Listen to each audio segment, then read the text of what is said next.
Hey, everyone, and welcome to a very special Facebook Live with my personal marketing muse.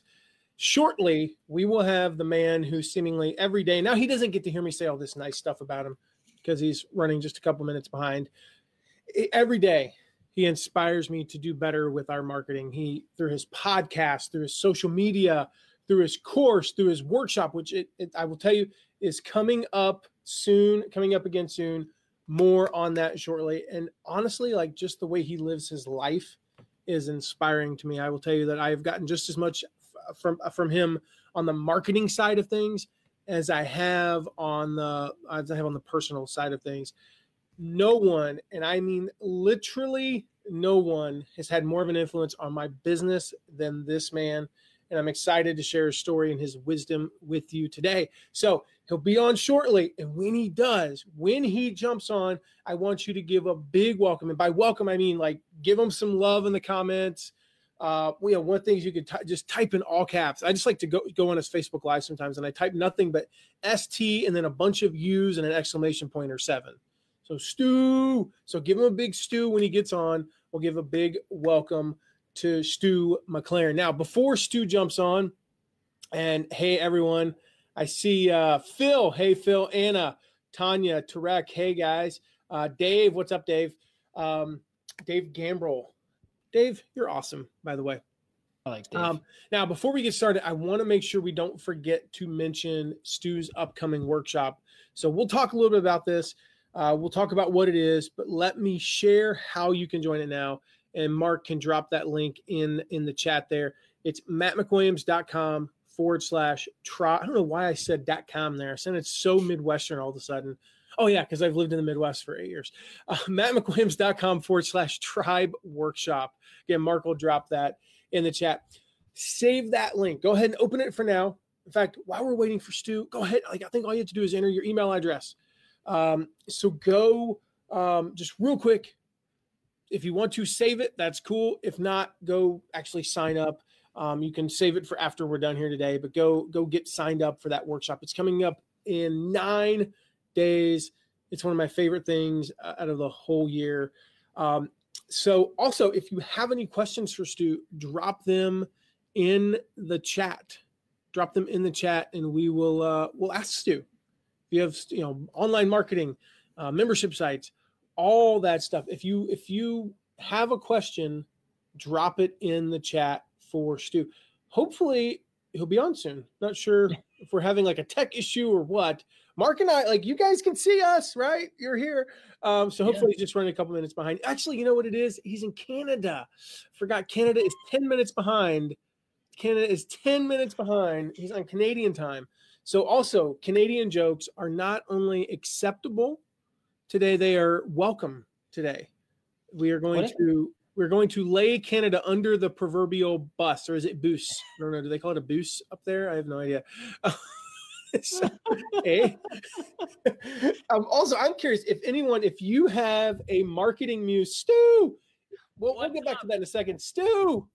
You weren't throwing our Canadian busses under the busses. Yeah, I was wondering, how do you pronounce it? Like, you missed all the amazing stuff I said about you. So guys, it's 5 after. We're just going to start over. No, I'm just kidding. You're going to have to go back and catch the replay because I said some awesome stuff about you at the beginning. But like I said, guys, this is the guy that I go to. Like, I watch everything he does, and he knows that because I'm like on everything he does, literally. And he is literally the only person who, when I have an alert, I'm not joking, there's nobody else on earth that when I have an alert that says Stu's gone live, I actually have to question, should I work on this project or go to the Facebook Live?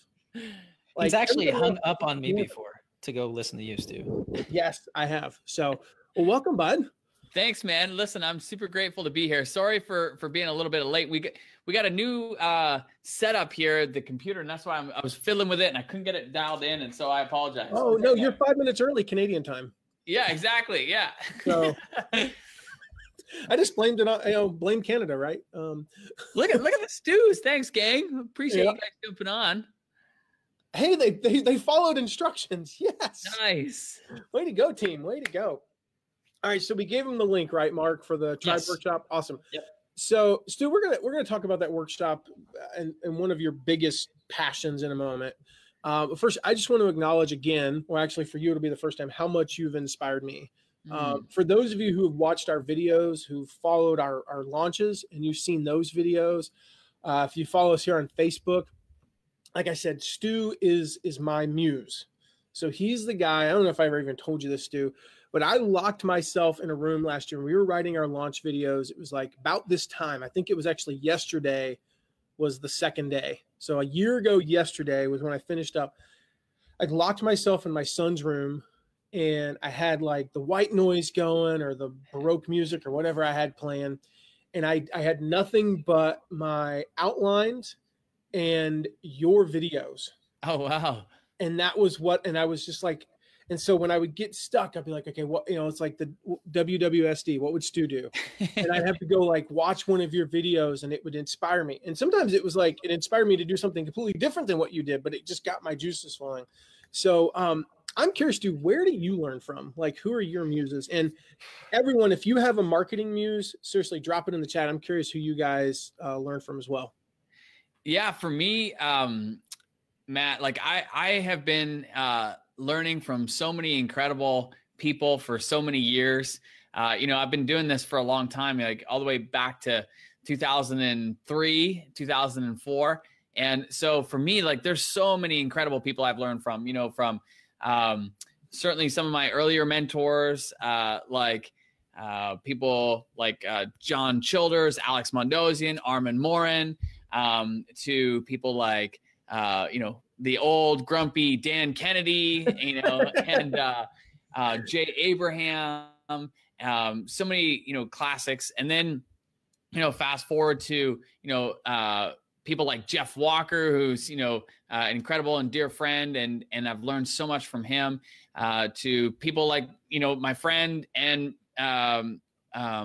Michael Hyatt, learned so much from him. For me, like, I love, learning and continue to soak up as much as I can. And then now, like, I'm just grateful. I'm grateful to be around, amazing groups of people and learning from what other people are doing, especially even in different countries. Like, one of my friends in Brazil, Erico, he's really pushing the boundaries of what's being done in Brazil. And I'm learning from him, so much. And now too, when I look at like what's happening, there's a massive movement for, especially with women who are seriously kicking butt.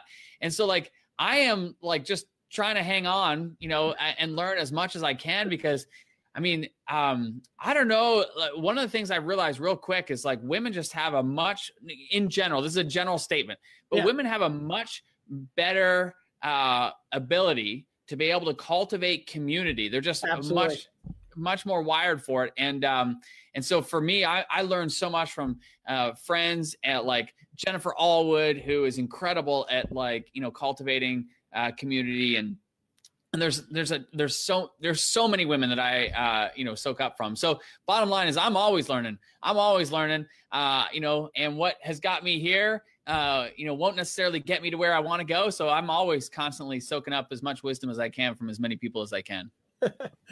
I love it. You mentioned the female side. I actually just released a video within the past 2 weeks or so talking about trying to close the gender gap in online marketing. And I think it's naturally closing. I mean, I think it's a time issue, but it's weird because I'm a dude, but that's actually one of my missions is to get more women involved. I was so stoked because our last course, List Launch Academy, at least according to Facebook and, group insights, it's 55% women. Yeah, well, it's really true. Cool. Like, we see it in our audience. There's no other way to put it. The women are seriously kicking butt. Like, in our community, the vast majority of membership sites are being launched by women, and they're experiencing the most success, as a general rule of thumb. And I just think it's because today's day and age is perfectly suited for women, and this is going to sound really weird, but because they care. At the end of the day, in general, men are like hunters and gatherers. It's like, oh, must go find a new sale. Oh, got sale, must go find more new sales. Whereas women, like after a sale is made, like women actually care what happens after the sale is made. And in today's day and age, like that's so critically important because, so much of our success is dependent on the results that we're able to get people over time. And that's why I believe we're going to see that women continue to rise and absolutely overtake men in many regards because of the fact that they're playing the long game. Too often men play the short game, must go, make sale, win, launch. Whereas women are like, they play the long game. And that's, for me, like, that's why I'm trying to soak up as much as I can from the women that I'm surrounded with. And, fortunately, some of the most brilliant minds in my life are all women. So I get to, I'm trying to soak it all up as much as I can. I love that. I saw from Heather there, girl power. Nice. Yeah. Well, guys, I've got some questions that you've been asking me that I felt like Stu was a better a really good resource to answer. Quite frankly, I want to ask some of these questions. So some of these are just for me, and I want to get the answers. But if you have questions for Stu today, ask away in the comments. Just drop them in there, and Mark will make sure to ask them. So Stu, you're a marketing expert in the big like umbrella, but I know your real bread and butter is recurring revenue. And I want to talk about how that's generated because I know a lot of my folks, like me actually, struggle with getting that consistent revenue that comes in month after month. So I would love to know in the comments who here would like to have some consistent monthly revenue, even if it's a small amount, just coming in every single month. So Stu, what's the best way to do that? What's the best way to get that consistent monthly revenue? Well, here's the fact of the matter, Matt, is that there's like massive trends that are happening right now. So like trend number one, I mean, we touched on it, in regards to women. But if we look, if we zoom back, there's two big trends that are happening. Like number one is just memberships and subscriptions. And in general, you're seeing like big companies that we're all familiar with, the companies like Amazons and the Apples and the Netflix and the Spotifys, heck, even companies like Walmart and Burger King and Arby's are all moving to a membership and subscription, or they're including memberships and subscriptions. And, companies like Apple's as an example, I mean, they're investing heavily in this. Just a couple of weeks ago, I shared on Instagram like 3 headlines. I wish I had my phone. I don't have it on me, but 3 headlines from Apple. And basically they were saying like the future of the company is in subscriptions. And so bottom line is that subscriptions are, big companies are adopting them, and it's making a massive difference because it creates a tremendous amount of steady stream income for them, and which makes the company that much more powerful and profitable because they're not now always looking to find new customers. They know for certain that they're going to have, their members coming back and paying them each and every month. But we're also seeing so many other companies make this shift from product-based companies, and we can go through examples, to, service-based companies, tons of examples there, to knowledge-based companies. This is what most people think of when they think of membership sites, but even community-based companies. And no matter where you look, you're starting to see it. Like just, when I was going through the shopping mall in San Francisco about a month ago, I'm going through and I went to get a green juice, and I come up to the counter, and on the counter, they've got the prices, and, they say member prices and non-member prices. And I said to him, I said, well, wait a minute. We're like, what's this member thing? And she's like, oh, we have a membership. And I'm like, I'm like, tell me more. And she said, well, basically, if you pay $10 a month, you get 2 green juices a month. And then any green juice thereafter is at $5 versus $6.50. And it's brilliant because now they're no longer hoping that customers are going to come back. They know for certain that their members are going to be paying $10 a month each and every month. So it just creates more predictability. And so you're seeing companies in all these different types of categories, whether it's product-based, service-based, knowledge-based, or community-based, who are all incorporating in current recurring revenue. And the cool part is that like that being a massive trend, consumers are way more open and receptive to memberships and subscriptions because it's a way of life now. And similarly, the other big trend, and by the way, I would love, if people in the comments, what are some of the subscriptions that you belong to? Yeah, I was about to ask that. I did a quick count, guys, real quick. I did a quick count before we went live. I have 24 memberships totaling about 2,000 and change a month. That's crazy. So I'm curious how many you guys have and what they are. Yeah. What are some of yours, Matt? Well, we've got Netflix. Yeah. We've got Prime. We've got, things like for business, ClickFunnels, Libsyn. Yeah. Gosh, the list literally, it's like, I don't even realize it until we do our taxes. Yeah. How, like, more than $2,000 a month. That's in business, because we managed to make Netflix a business expense. I have to watch stuff for research, right? That one Tony Robbins thing that I watched, it was business, right? For sure. You know, so all that stuff, it's all under our, like, I don't know if we have any personal ones that I can think of, but Well, we don't even realize it until we do our taxes. Like, it's like $2,200 a year in memberships. yeah, totally. Awesome. Yeah, I see Phil said Amazon Prime, and somebody said Costco. Dave said Spotify, Planet Fitness. Pinball. Yeah, there's another one I have. Yeah. Tons of great ones there. And then like, massive trends. So like as consumers, we're just getting more and more comfortable with it. And then, so that's trend number one. Trend number two is that when it comes to specifically like knowledge-based memberships, I mean, more money is being spent on online education than ever before. Like, we're talking hundreds of billions of dollars, and it's only going up. And so you combine these two trends, and what you start to see is, A, people are really comfortable consumer-wise, belonging to memberships and subscriptions. It's not like the day, if we were to rewind, a decade or two ago, like when, what is it called? Oh, the old Columbia House. You remember the Columbia House? Like, I don't know if maybe I'm dating myself. No, but I remember that. The CDs where you pay like, it was like, $1 and you get like, true. Yeah, and you get all these CDs sent, and then it was on a recurring subscription, right? Like, people were freaked out back then. Like, wait a minute, well, like, what's the catch? Like, this is a scam, like, because they just weren't used to it. But you fast forward to today, and we're so used to it as consumers. So you're seeing that. And then the trend number two is the amount of money being spent on online education. It creates this like perfect storm for those of us who have an expertise or have access to expertise to be able to share it to a market in a way that not only do we continue to generate recurring revenue for the business, but more importantly, it enables us to go deeper with the people that we're helping and serve them over a longer period of time. So for me, Matt, like I get so fired up about membership sites because I see what's happening with membership sites on an everyday basis. We work with thousands and thousands of business owners who are incorporating membership sites in all kinds of different markets.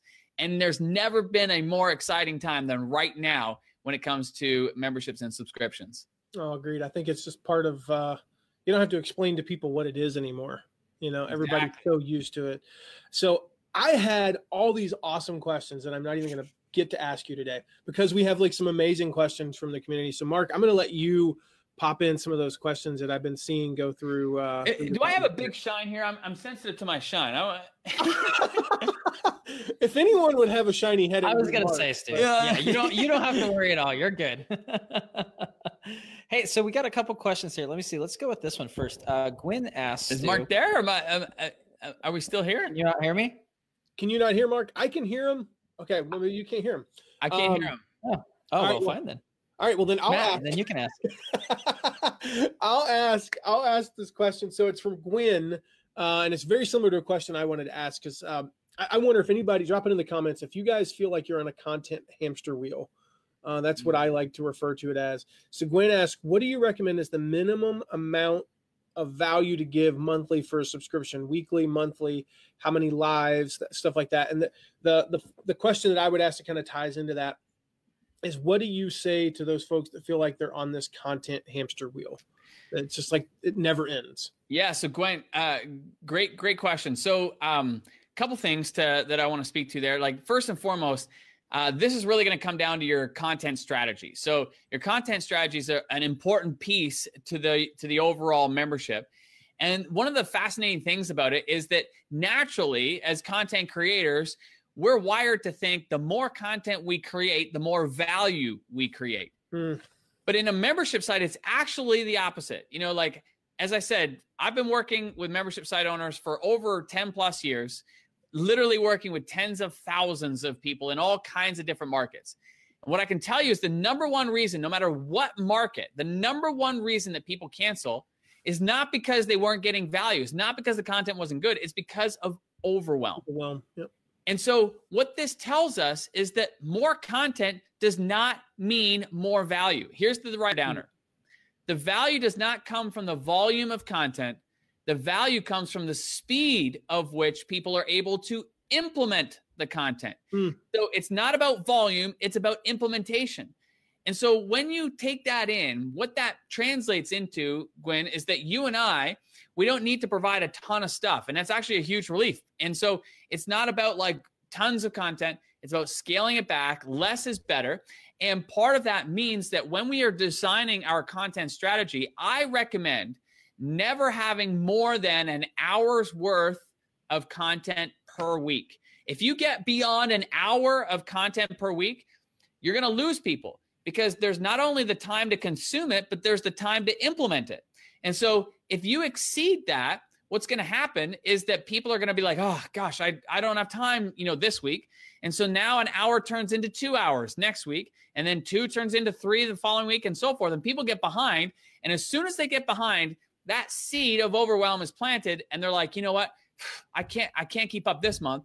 And now I'm going to get a whole nother month worth of content. There's no way I'm going to be able to, make up time on this. And so then they bail. So what we want to focus on is we want to provide less content, but hold people's hands through implementing it. So just as an example, there's different types of membership sites. The ones I recommend, one model that I would recommend is a publisher style membership. This is more like an ongoing, magazine type thing. And essentially I would recommend 4 pieces of content, one, per week. And the type of content can vary based on like who you're serving and how you're helping them. But just as an example, like one of the membership sites that when I partnered with Michael Hyatt, what we did for him was we had one piece of content was called a masterclass. And so this was usually like a 35 to 45 minute interview with a subject matter expert. Oftentimes I conducted it with Michael because he was the subject expert of that time. So it was a 35 to 45 minute interview. Next one, we would do like a backstage pass. So this was like a 10 to 15 minute max video segment, kind of showing behind the scenes of what we were doing in his particular business. Another one might be a live Q&A.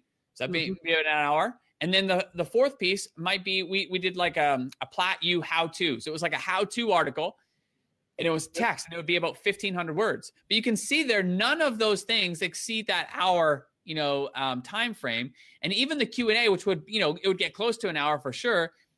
People could hop in and hop out. So bottom line is like, we want to make it as easy as possible for people to consume so they can take the info and implement it, because it's in the implementation is where the value creates. So if you're helping people make progress, if you're helping them, move along what we call the success path, if they're making that progress, they're not going to want to leave. They'll stay around forever because they're making progress. They're moving closer and closer to where they want to be. And that's ultimately why they have registered in the first place. So when it comes to content, it's not about creating a ton of content. It's actually about creating the right content that serves them. So that's point number one. Second point is that when we are producing the content, we want to be smart about the kind of content we're producing so we can produce it in a short period of time. So as an example, with Michael Hyatt's, when I first partnered with Michael, he was coming off a New York Times bestselling book. He was in high demand as a speaker. So he was literally traveling all over the country, speaking 30 to 40 times a year. So you had a day on the front and a day on the back for travel. That meant that he was gone over 100 days a year. So he just didn't have the time to be creating content on a regular basis because he was already creating it for his blog. He was already doing it for his podcast. So to add another thing was just like too much. So what we did is we designed the content strategy so that we could produce a year's worth of content over the course of 6 days. Wow. A year of content in 6 days. And we would do 3 2-day video shoots. And those 2-day video shoots, it was back to back. We were organized and it was just like bam, bam, bam, bam, bam. But once we were finished, every video shoot, we'd accumulate anywhere between 6 to 8 months of content sometimes. And so we had it like scheduled like way out in advance. And so that literally like when I exited my partnership with Michael, which was all on great terms. It was just, I was spreading my wings and heading off to do what I'm doing now. But when I left, we had more than a year's worth of content. So if they created nothing new, they would still have fresh content coming to their members for over a year. And so this is about like having the right strategy that serves your people and so that it serves you too. And so the whole content treadmill is really just a matter of like, if people are stuck on that, it's because they don't have the right content strategy and they haven't thought through like how to really serve their members. They've just kind of thrown a whole bunch of stuff into the members area and it's kind of like, okay, like, hopefully you're finding some value, off you go. And so bottom line is like, there's absolutely strategies to be able to do this effectively for your members and effectively for you, so you don't get overwhelmed yourself. Oh, that is awesome. So before I say something, Jill, the answer is it's how-to content, like a written how-to post is what Stu said. Does anybody else, and let me know in the comments, did anybody else just take like a deep sigh of relief when you hear from him? 1 hour per week. That's like your max. That's your max. That's all you have to give. And I know for me, because we produce so much, like an astronomical amount of content, I hear that and I just go, it's so much easier than I thought it was, and I love that. The crazy thing too is like what we're also finding and seeing in the trends of membership sites is the higher the price point for a membership site, it's almost the less or was it less or least? I don't know.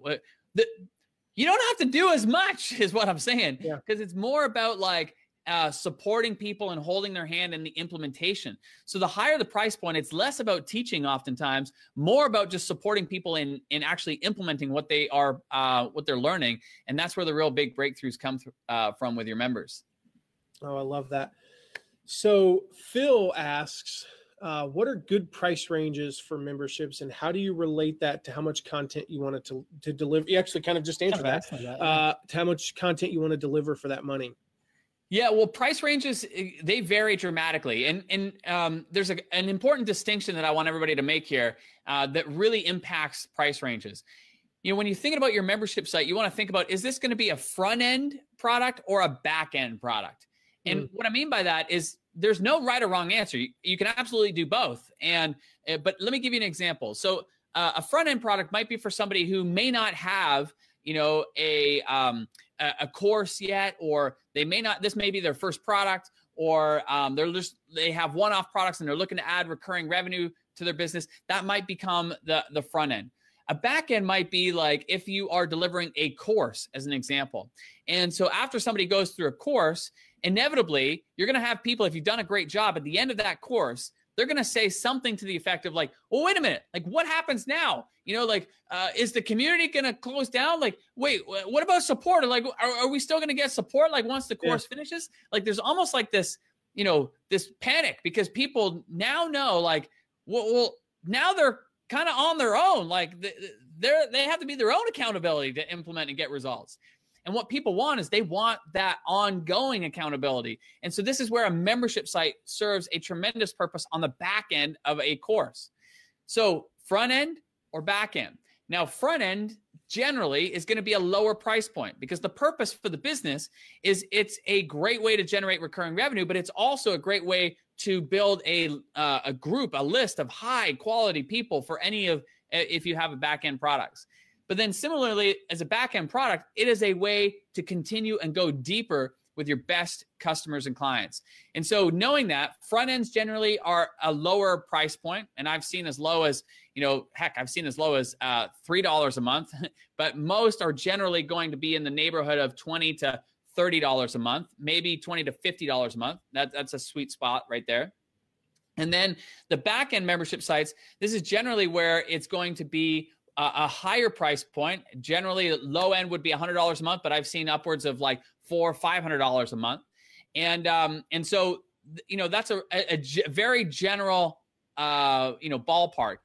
But I will say this, price points vary absolutely depending on the market too, because if it's a market that helps people, make money or save money, the return on that investment is much easier for people to see. So they're willing to pay a higher price point. If it is a softer topic like relationships, like even health, or dog training, or relationships with kids and stuff like that, softer topics, generally the price points are a little bit lower. Now, with that said, here's my other rule of thumb that I would highly recommend that people write down. Whenever you launch a membership site, you always want to launch it at a lower price point than you expect you'll end up on. Mm-hmm. The reason is because you want to welcome your founding members at the best possible price, and you want to grandfather them in at that price for as long as they remain a member in good standing. This is like one of those, like, you know, breakthrough strategies that will help you from a retention standpoint and will keep people staying with you for a long, long time, because people don't ever want to give up a good deal. So for example, like, you know, when somebody joined our Platform University membership, which I started with Michael, when they came in during the first week, it was at $20 a month. And then we raised the price to $25 after that first week. So anybody who got in during the first week, they were in at the $20 a month. And we, years later, like not months later, years later, still had the vast majority of those people who joined us during the first week were still with us years later, because they didn't want to give up a good deal, because we kept raising the price. We went from 20 to 25 to 30 to 37 and beyond. And it's so hard for when them you to say, I'll cancel this for 6 months and come back. Exactly. They're not going to do that, because if they cancel and come back, twice as much, they're coming at the higher price point. Yeah. And I was joking with somebody just the other day about this, because I experienced this like as a consumer. I don't know if you did at the time, Matt, but back in the day when GoToWebinar had accounts, they had these $79 accounts that got you 1,000, 1,000 people could join you on a webinar. Yeah. And then like literally overnight, that price went from $79 to $500. And the crazy part was like, you know, I remember I didn't have a $79 account at the time. And I was just like, oh, like what? Like, what do you mean? I got to pay like $500 for this now? And so I ended up, this is no joke, I ended up buying a $79 a month account off of somebody. I paid him $500 so I could get his $79 a month account, which is crazy. But this is where the value comes from, because like, you know, that grandfathered pricing, it works. It works as a tremendous strategy, and people won't even want to give it up. And if they do get it up, they're selling it, just like this guy sold it to me. So bottom line is that grandfathered pricing works, and you want to use it as a huge strategy and incentive to get founding members in early. Oh my God. I did that with Lead Pages about 4 or 5 years ago when they jacked their prices way up. I had a friend of mine that just happened. I mean, it was like, I heard the sound of angels, because he texted me and he was like, hey, I'm canceling my Lead Pages membership. Do you want it? And I was like, yes. Yeah. To this day, we pay like, it's less than $400, $500 a year. It's crazy, right? Yeah. Yeah. I mean, you don't ever want to get that up because you got a good deal. Yeah. In 2 months, we pay more for ClickFunnels than we do for Lead Pages, just because I got that. And I love what Anna says, Stu. You're so God sent. I can't wait to take Tribe. And she was also she and I were like in the first, like two of the first couple hundred Platform University members. I mean, what was it, like 2013, 12? Yeah, 2013. Yeah. It was forever ago. I still have an account that just sits there in case I ever need. I was thinking about the other day. I was like, I need to go watch Dan Miller's video from like 2014. Yeah, that was a good one. I remember that one. I don't know why, but I need to go watch that, you know? And so that's that. Like the reason I still pay whatever it is, $20 a month, is just in case. It's low enough. It's a low enough amount that it doesn't really blip on our radar. And if I go in once a year and get an idea that's clearly worth more than $240, you know, it's paid for. Yeah. Yeah. Well, here's the other side of it too that's really important from a pricing standpoint, is the psychology that's baked into that. You know, for example, like let's say you start high and then you realize like, yikes, I've gone too high. I got to lower my price. Well, we think that like lowering the price, the members who are paying the higher price are going to be like, oh, awesome. Like now it's cheaper. But no, here's what happens. And trust me when I say this, because I've experienced this myself and I've helped lots of clients some who have gone through this.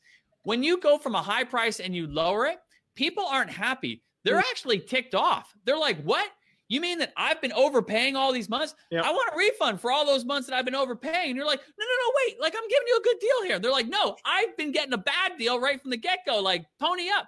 So it's a weird psychology. Whereas if you go the other way, you start low and you raise the price, now people feel good. They feel good. They're like, I was smart to get in when I did, because look at the money that I am saving, you know? So it's a totally different psychology. And it's really important to be mindful of that, because long-term in a membership site, we want people staying with us for a long, long time. We don't want them just jumping in and staying for a couple months and then bouncing. No.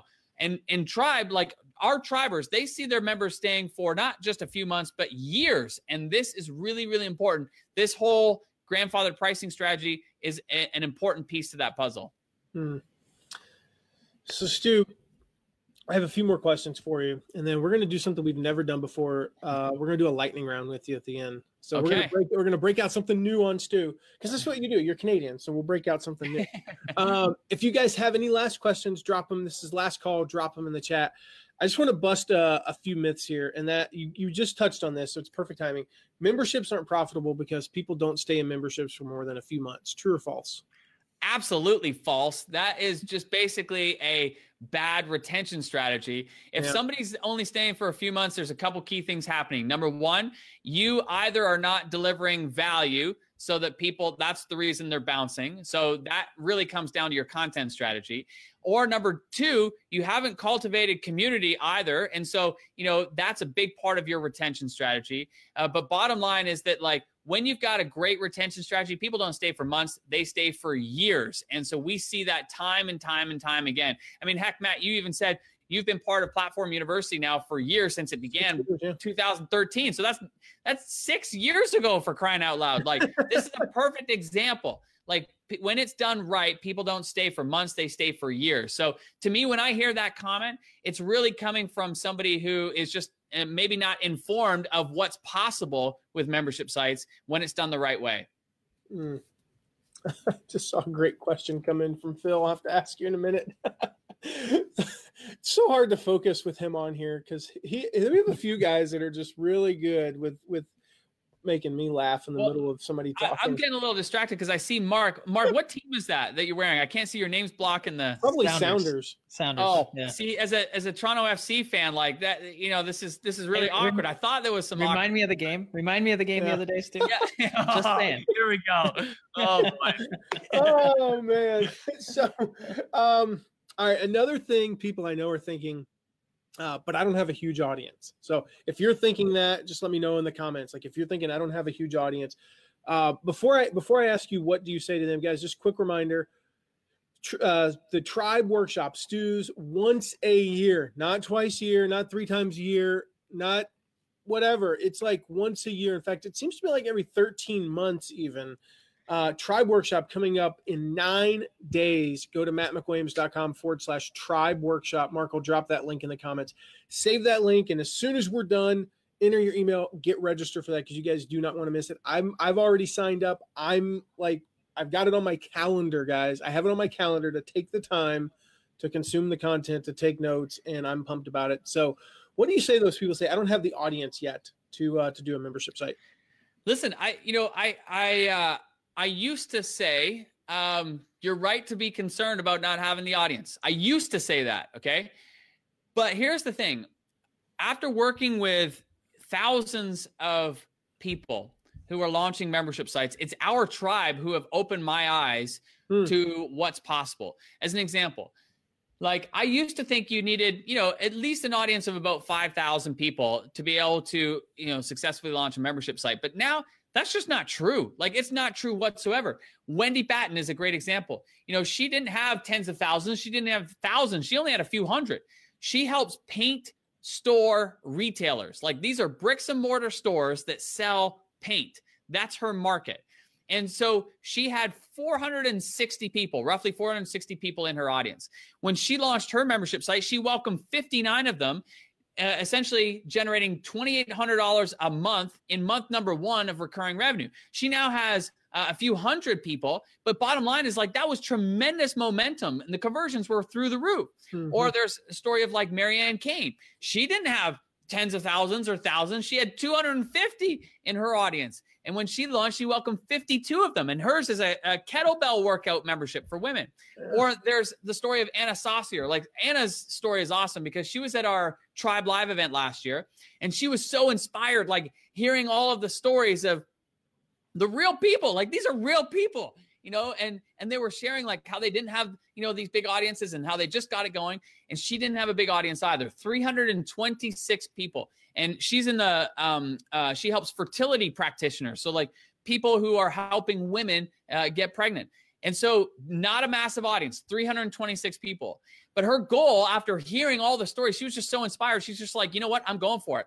And so her goal was to launch right there at the conference. And she didn't have a sales video. She didn't have a sales letter. She didn't have launch videos or webinars or any of that stuff. She used, what we call a founding member script. And it was shared by Jamie Swanson up on stage. And so she took that script, and basically it's a script that casts the vision for the membership and invites people to become a founding member. So she just sent that out as an email. And she said, look, if you're interested in joining me as a founding member, just send me a direct message. And so people would send her a direct message, and then she would just send them a PayPal link. So this is how simple it was for her. Like it was a one message. They sent her a direct message. She sent them a PayPal link. And then the crazy part was, Matt, in 24 hours, she generated $5,024. So you do not need a big audience, because that all came from 326 people. And here's the ironic thing. With a smaller audience, you will, and we see this time and time again, experience higher conversion rates. And the reason is because you have a deeper, more intimate relationship with those people. And so, you know, is it advantageous to have a bigger audience? Sure, but it's not a disadvantage to have a smaller audience, because your conversion rates in general will be much higher because you got a more intimate relationship with them. So bottom line is that you don't need tens of thousands. You don't need thousands. Just a few hundred is all it takes to really get the ball rolling. And the magic behind that is once you got people in your membership, now you're starting to learn from them. You're starting to serve them. You're starting to dial in the membership. And most importantly is you're starting to accumulate stories of people who are making progress. And it's those stories that are the magic. Your stories are like the most powerful marketing asset that you have, because once you start sharing those stories, it starts attracting more and more people like those that you serve. So at the end of the day, you don't need tens of thousands or thousands, just a few hundred. And there's tons of examples of people who are doing it, whether it's paint store retailers, whether it's kettlebell workouts, whether it's fertility practitioners, it doesn't matter. You do not need a massive audience to be able to really gain a lot of momentum in your membership. Yeah. And just look at the percentages, guys. You hear somebody with 10,000 people signing up 1,500. And well, if you have 100, that means you can sign up 15. Well, look at that one. I just see that comment. I just saw that comment from Anna. She said, that's how I sold my Hebrew course. PayPal link and 141 enrollments in 2 weeks. And her audience was just over 1,000. Amazing, Anna. That's incredible. Yeah. I mean, it's percentages. And in fact, I tell people all the time that if somebody with 10,000 plus people is signing up 5% of their people, you're probably going to sign up a higher percentage when your numbers are smaller, because your relationship is more intimate, you know, and like most of us, when we're starting out, we know all of our subscribers by name. Well, that's actually a good thing, you know, take advantage of that. Stop looking at it as a disadvantage. You hit the nail on the head, Matt. It's a totally different strategy. We can be, you know, more grassroots and have a more personal connection. And we're going back and forth via direct message or whatever it may be on Instagram or Facebook or wherever. But that's the advantage. Like with a smaller audience, you have so many advantages to you that you can't do or can't have as you have a bigger and bigger audience. All right, so we've got a few questions left. Guys, if I don't get to your question, I'm going to shoot an email to Stu's team and get that answered for you. I got two from Tanya and Jill that tie into like you mentioned the raising prices. We'll ask those. Tanya is asking about the idea of charging a really small amount, in her case $1, but then raising it for everyone after 6 months. And then Jill saying, do you have a basic time frame you go by when it comes to price changes? Okay, so Tanya, I'm not sure I'm a fan of, you know, getting people in for $1. I would encourage you to, you know, charge a little bit higher than that, again, without knowing much about your market. But and the time frame, like if you're thinking about doing a trial, you will definitely get more people in, but it may not be the best quality people that you're looking for. And so I'd recommend, like, I'm not a huge fan of trials. They work absolutely to get lots of people in, but I'm of mindset. I want the right people in who are going to stay for a long period of time. So, A trial is definitely like an option you can use on a down sell, if you will. But I don't like using it up front personally. But in terms of the time frame as to when I'd be changing prices, that can vary. You know, like for us, we kept it at the same price. We raised the price right after our first week. So we went from 20 to 25 after the week number 1. And then we took about 9 months, and then we raised the price again. And then we did it again in the spring. So we went from like 9 months to 6 months as on our next price change. So it can vary. It can vary. But the great news about when you raise your price is it's like one of the best marketing promotions. You know, a price increase is one of the best marketing promotions because the sense of urgency is there. It's like, look, join before this date because after this date, the price goes up. So, you know, there's natural urgency baked in there for people to join at that time. So whether you do it, you know, 4 months later, 6 months later, 12 months later, it doesn't really matter, but just make sure you really leverage the price increase in your promotion. Yeah, I love it.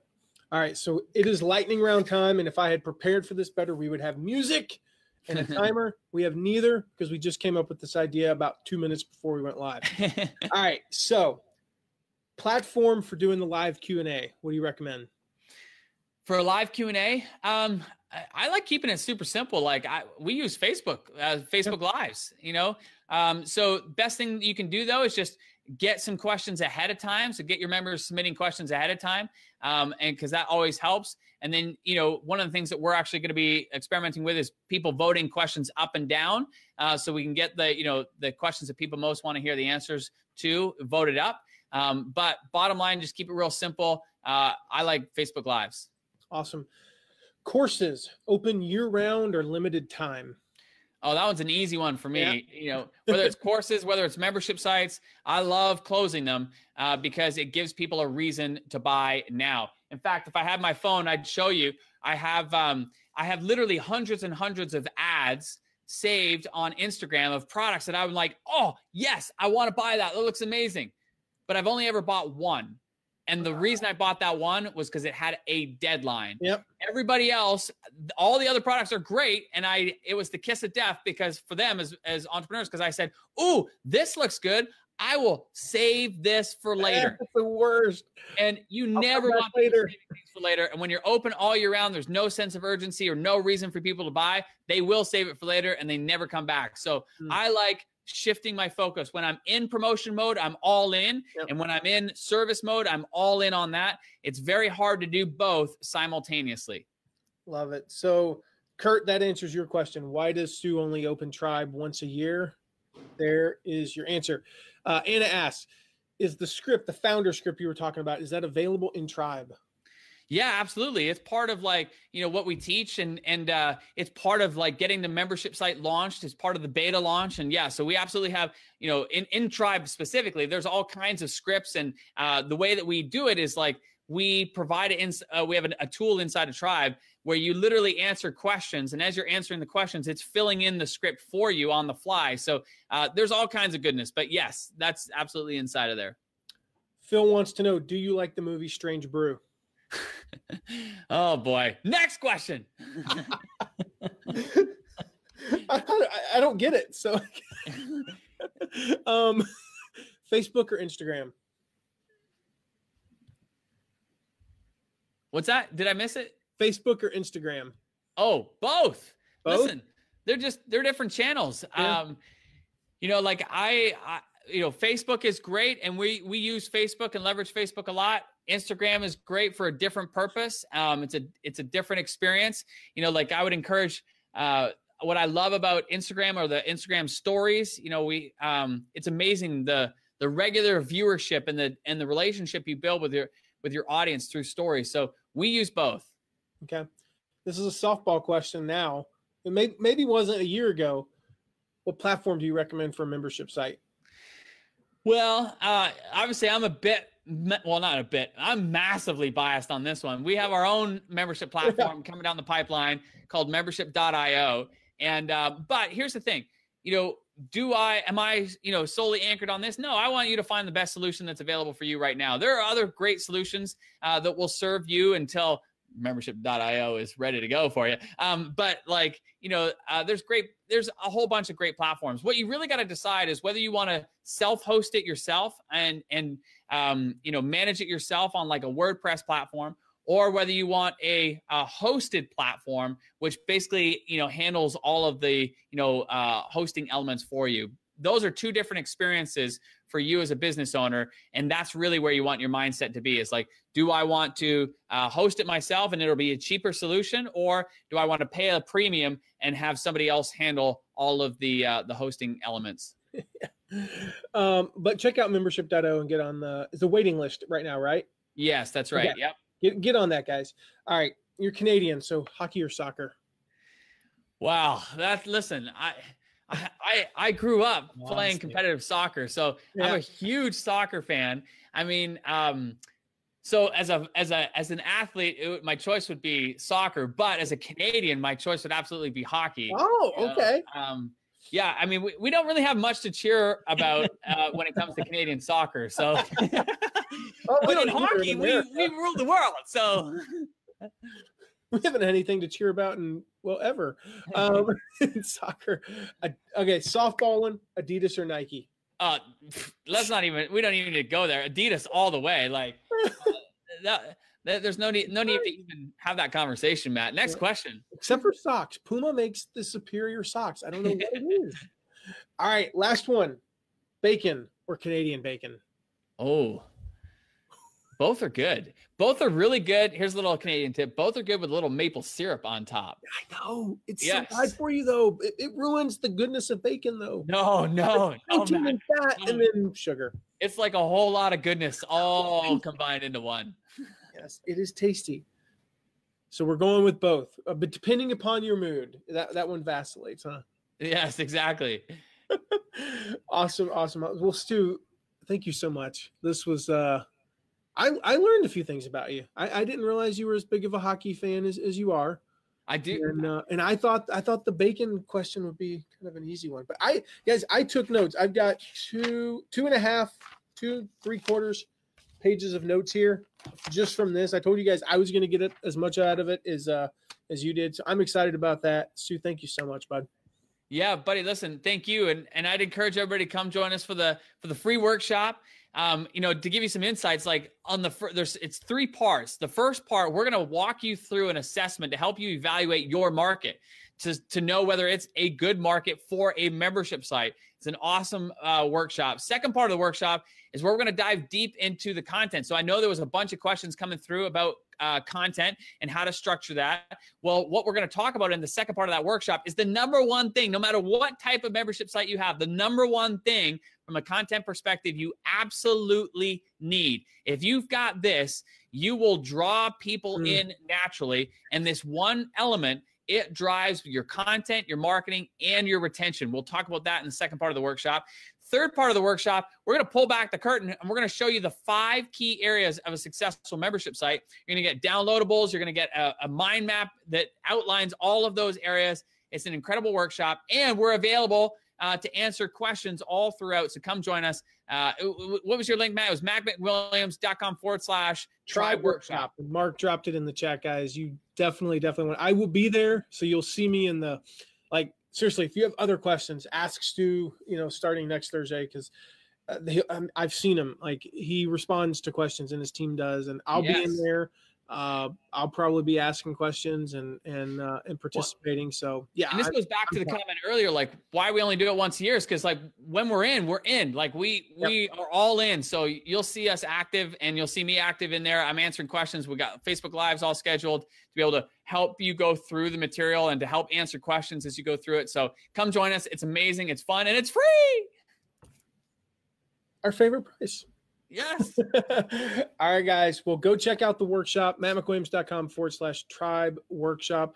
Reach out to Stu on Facebook or Instagram, Twitter, wherever you may social your media, and tell him thanks for today. And thank you, Stu. Yeah, thank you, guys. I appreciate you both. And yeah, the workshop's going to be amazing. By the way, people will also hear a ton of different examples of real world membership sites in all kinds of different markets, from all over photography and calligraphy to fitness and finance and health and music and art and dog training and business related subjects, you name it. There's a ton of them. And we go deep with all these different examples. So come join us for the workshop. It's awesome. And we'll see you there. See you guys. Thanks, gang. Bye.